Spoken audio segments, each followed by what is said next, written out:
मंडियों में किसानों को आ रही परेशानी को लेकर बीजेपी विधायक असीम गोयल ने खाद्य आपूर्ति विभाग के अतिरिक्त मुख्य सचिव पीके दास के खिलाफ मोर्चा क्या खोला कि कांग्रेस को भी खट्टर सरकार पर सवाल उठाने का मौका मिल गया। कांग्रेस विधायक बीबी बत्रा ने कहा कि बीजेपी विधायक असीम गोयल ने सरकार के खोखलेपन और मिस एडमिनिस्ट्रेशन को उजागर किया है। उन्होंने कहा कि जो मुद्दा कांग्रेस उठा रही है उसी मुद्दे को अब बीजेपी विधायक भी उठाने लगे हैं। मंडियों में किसानों को आ रही परेशानी को लेकर भाजपा विधायक असीम गोयल ने आईएएस अधिकारी पीके दास के खिलाफ मोर्चा खोल दिया है।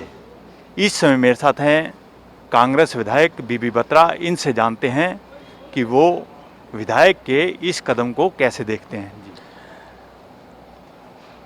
कैसे देखते? असीम गोयल जी का कदम मैं तो उसकी सराहना करता हूं कि उन्होंने सरकार में रहते हुए सरकार का जो खोखलापन है और जो सरकार का मिस एडमिनिस्ट्रेशन है एपीएमसी में के अंदर उसको उजागर किया है।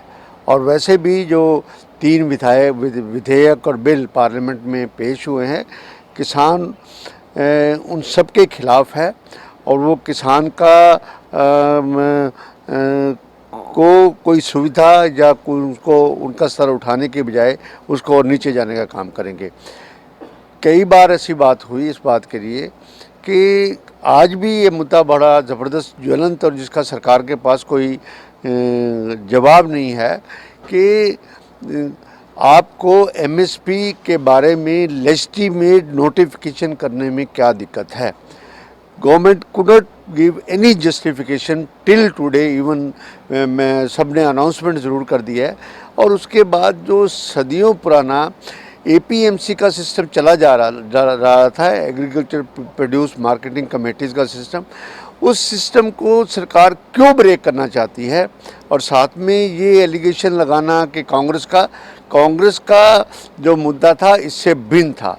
कांग्रेस चाहती थी कि स्वामीनाथन रिपोर्ट के मुताबिक C2 फार्मूले के मुताबिक एक reserve price, minimum reserve price जो है वो एमएसपी वो फिक्स होना चाहिए। और उसके बाद कभी भी कांग्रेस ने एपीएमसी के सिस्टम को अबॉलिश करने की बात नहीं की। हाँ, इसको और सुदृढ़ करने की बात और इसको गांव-गांव तक पहुंचाने की बात इस इंफ्रास्ट्रक्चर में।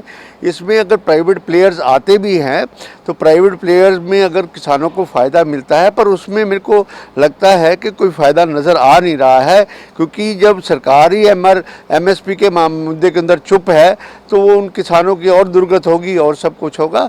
और इस तरह ये जो एक सेक्टर, एग्रीकल्चर सेक्टर जो हिंदुस्तान के अंदर सारे हमारा कंट्री एग्रीकल्चर बेस्ड है, उसको तोड़ने में जो नया एक्सपेरिमेंट पर सरकार कर रही है ये काफ़ी भयावह रूप धारण कर सकता है।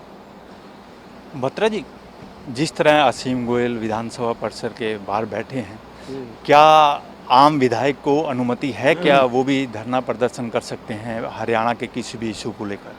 ये मामला स्पीकर और असीम गोयल के बीच में है। वैसे पिछले दिनों स्पीकर साहब ने एक नोटिफिकेशन निकाली थी और उसमें धरने के लिए जो परली तरफ पुलिस पोस्ट बनी हुई है दोनों पंजाब और हरियाणा सेक्टर की, वहाँ तक लिमिट किया हुआ था। पर साथ में ये भी है कि अगर उन्होंने इसे मुद्दा उठाया है असीम गोयल ने, तो ये सरकार की मिस एडमिनिस्ट्रेशन को अगर उन्होंने उठाया है तो ये तो बात अब मान ही गए कि जो कांग्रेस मुद्दा उठा रही है उसी मुद्दे को अब बीजेपी के विधायक भी उठाने लग गया। ये थे मेरे साथ कांग्रेस विधायक बीबी बत्रा। इन्होंने कहा है कि असीम गोयल ने जो किसानों का मुद्दा उठाया है कहीं ना कहीं उन्होंने कांग्रेस का समर्थन किया है और इसके साथ साथ उन्होंने असीम गोयल की सराहना की है। Anil Kumar, total news, Chandigarh.